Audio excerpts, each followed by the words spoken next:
30 రోజుల Telugu reading challenge కార్యక్రమంను తిరుపతిలోని సంజయ్ గాంధీ కాలనీలోని మున్సిపల్ కార్పొరేషన్ అప్పర్ ప్రైమరీ స్కూల్లో పైలట్ ప్రాజెక్టుగా ప్రారంభించామని కడప రీజనల్ విద్యాశాఖ ఆర్జేడీ శ్యాముల్, తిరుపతి జిల్లా విద్యాశాఖ DEO KVN Kumar, make my baby genius director Bhaskar Raju పేర్కొన్నారు.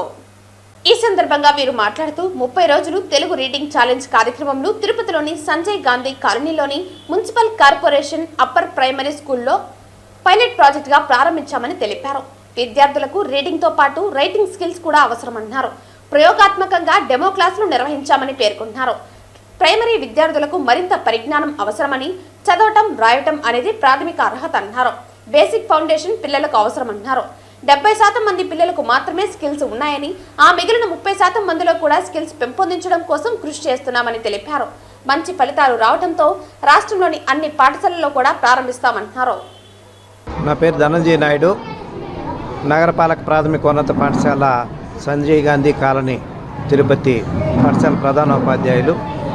రాష్ట్ర స్థాయిలోనే మా పాఠశాల మీద నమ్మకంతో పైలట్ ప్రాజెక్ట్ కింద మా పాఠశాలలో తెలుగు భాషను 30 రోజుల్లో చదవడం ఎలా అనే ఛాలెంజ్ కార్యక్రమంగా మా పాఠశాలను ఎంపిక చేసి ఈ పాఠశాలలో 30 రోజుల పనిదినాల పాటు ఈ పాఠశాలలో తెలుగు భాషను నేర్పించడంలో ప్రత్యేక చొరవ చూపించినటువంటి Shri Bhaskar Raju educational research and hospitality centre sir director గారికి, అదేవిధంగా మా పాఠశాల ఉపాధ్యాయులందరికీ, విద్యార్థులందరికీ కూడా ఎంతో శ్రమతో ఈరోజు ఈ కార్యక్రమాన్ని దిగ్విజయంగా నిర్వహించినందుకు మా పాఠశాల తరఫున కృతజ్ఞతలు తెలియజేసుకుంటున్నాను.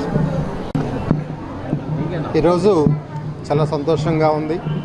ఎందుకంటే తెలుగు భాష తెలుగు గడ్డ ఉన్నంత వరకు కూడా జీవించి ఉండాలన్న ఉద్దేశంతో తెలుగు భాషను అతి సులభంగా అత్యంత వేగంగా నేర్చుకోవడం కోసము ఒక 18 స్టెప్ ఫార్ములాను రూపకల్పన చేసి గత 8 సంవత్సరాలుగా ప్రయత్నం చేస్తున్నాము. ఆ ప్రయత్న ఫలితంలో మన విజయరామరాజు కమిషనర్ ఆఫ్ ఎడ్యుకేషన్ గారిని కలిసినప్పుడు తిరుపతిలో 2 స్కూల్స్ పైలట్ ప్రాజెక్టుగా చేయమని చెప్పి అవకాశం ఇచ్చారు. ఆ క్రమంలో మొదటగా మన ఎంసీయూపీ స్కూల్ సంజయ్ గాంధీ కాలనీలో మనము ప్రోగ్రామ్ స్టార్ట్ చేశాము. ఈ ప్రోగ్రామ్ ఇక్కడ స్టార్ట్ చేయడానికి సహకరించినటువంటి పూర్తి సహకారాన్ని అందించినటువంటి హెడ్ మాస్టర్ ధనంజయ్ నాయుడు గారికి, అదేవిధంగా ఉపాధ్యాయులకు చాలా సంతోషం. ఇదే విధంగా ఈ ప్రోగ్రామ్ను టీచర్స్ కూడా మేము ట్రైనింగ్ ఇస్తున్నాము. ఒకసారి టీచర్స్ ట్రైనింగ్ తీసుకోవడం ద్వారా ఏమవుతుందంటే వాళ్ళ పిల్లలకు నేర్పించుకునే అవకాశం కూడా ఉంటుంది. కాబట్టి మన దగ్గర ఏంటి అంటే సమాజంలో సహజంగా ఇప్పుడు ఎలా ఉంది అంటే అసర్ రిపోర్ట్ ప్రకారము 8th క్లాస్ పిల్లల్లో 82% మంది పిల్లలు 2వ క్లాస్ టెక్స్ట్ బుక్ చదవలేకపోతున్నారన్నది అసర్ రిపోర్ట్ యొక్క సారాంశం. మొన్న రిలీజ్ అయినటువంటి 2025 ఫిబ్రవరి లాస్ట్లో రిలీజ్ అయినటువంటి రిపోర్ట్ కూడా దాన్నే తెలియజేస్తుంది. మరి దాన్ని తోసిరాజంతూ అది తప్పు అని నిరూపిస్తూ పిల్లలకు సరైన గైడెన్స్ శిక్షణ ఇవ్వగలిగితే 2, 3వ క్లాస్ పిల్లలు కూడా 10వ క్లాస్ బుక్ చదవగలరు, ఏ న్యూస్ పేపర్ ఇచ్చినా చదవగలరు, ఏ బుక్ ఇచ్చినా చదవగలరు అని నిరూపించడం కోసము మనము ఈ పైలట్ ప్రాజెక్ట్ను స్టార్ట్ చేశాము. దీంట్లో 60-70% ఆఫ్ ద స్టూడెంట్స్ సక్సెస్ఫుల్గా వాళ్ళు ఏ క్లాస్ అయినప్పటికీ 2nd క్లాస్ కానీ 3rd క్లాస్ కానీ 4th, 5th క్లాస్ పిల్లలు 10th క్లాస్ టెక్స్ట్ బుక్స్ను చదవడంలో తర్ఫీదు పొందారు. అనర్గళంగా తప్పులు లేకుండా చదవడము చేస్తున్నారు. అదేవిధంగా న్యూస్ పేపర్ ఇచ్చి చదవమన్నప్పుడు కూడా చాలా బాగా చదవగలుగుతున్నారు.